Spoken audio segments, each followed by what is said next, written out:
Ever wondered about the lives and times of ancient Indian rulers? Who was the last ruler of the illustrious Shunga dynasty? Let's journey back in time 2000 years ago to the Shunga dynasty, a significant chapter in Indian history.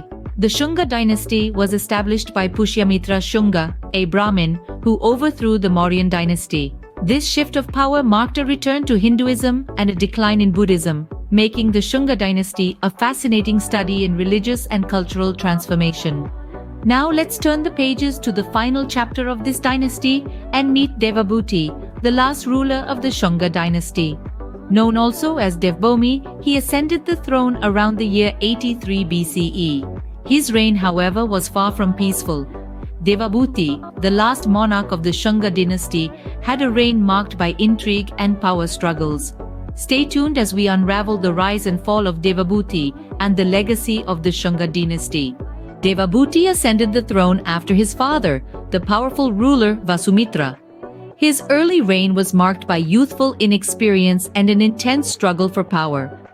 The political climate of the time was fraught with tension, as factions within the court jockeyed for influence.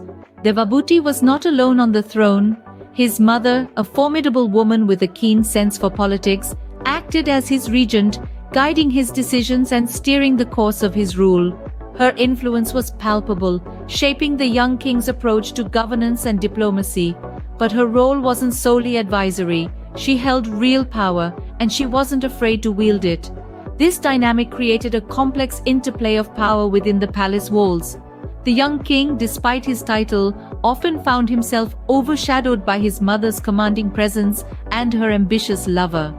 Despite being a king, Devabhuti was largely a puppet in the hands of his ambitious mother and her lover. The reign of Devabhuti was not marked by peace or prosperity. Instead, it was a time of intrigue and betrayal. Under his rule, the Shunga Empire saw a decline in its power and glory. His administration was marred by internal strife and corruption, weakening the empire from within. Now let's talk about the role of Devabhuti's minister, Vasudeva. Vasudeva was an ambitious man who had his sights set on the throne. He saw the declining state of the empire and Devabhuti's incompetence as an opportunity to seize power. Vasudeva was cunning, manipulative, and adept at court politics. He played his cards right, gaining the trust of Devabhuti, and was eventually appointed as the chief minister. The plot thickens as Vasudeva's ambitions grow. He orchestrated a conspiracy to assassinate Devabhuti and take over the throne. It was a plot full of deception and betrayal, one that would change the course of the Shunga Empire. Vasudeva's conspiracy succeeded, and Devabhuti was assassinated, marking a bloody end to his reign. This betrayal was not just the end of Devabhuti's rule, but also the downfall of the Shunga dynasty. The empire that once stood strong was now in the hands of a usurper. The Shunga dynasty, which was established by Pushyamitra Shunga, had come to an abrupt and tragic end. Devabhuti's reign ended in tragedy, marking the end of the Shunga dynasty. The Shunga dynasty, despite its tumultuous end, left a significant impact on Indian history. The dynasty's reign was marked by an extraordinary blossoming of art, culture, and architecture.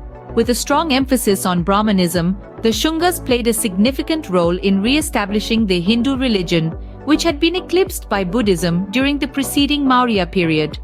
The Shunga rulers were great patrons of art and culture, contributing to the beautification of India's architectural landscape. Their architectural prowess is evident in the remains of stupas at Bharhut and Sanchi, which stand as silent testimonies to their love for art. In terms of culture, the Shunga period witnessed the growth of Sanskrit literature with the creation of the great epics, the Mahabharata and the Ramayana, and the Puranas. The Shungas were also instrumental in the proliferation of the Bhagavata cult, laying the groundwork for the later development of Vaishnavism. Following the death of Devabhuti, the last Shunga ruler, the mantle of power passed to the Kanva dynasty. The Kanvas, though short-lived, continued the cultural and religious legacy of the Shungas, further strengthening the roots of Brahmanism in India. So, the Shunga dynasty, with its complex rulers and dramatic politics, continues to intrigue historians even today. The stories of their rise, rule, and eventual downfall are not just tales of power and intrigue, but also a testament to their enduring influence on the cultural and religious landscape of India. हमारे channel को subscribe कीजिए और साथ ही bell icon दबाएं, जिससे समय पर notification आपको मिलती रहे। आपका एक लाइक हमें प्रोत्साहित करता है जिससे कि हम नई वीडियो बनाएं। Thanks for your support.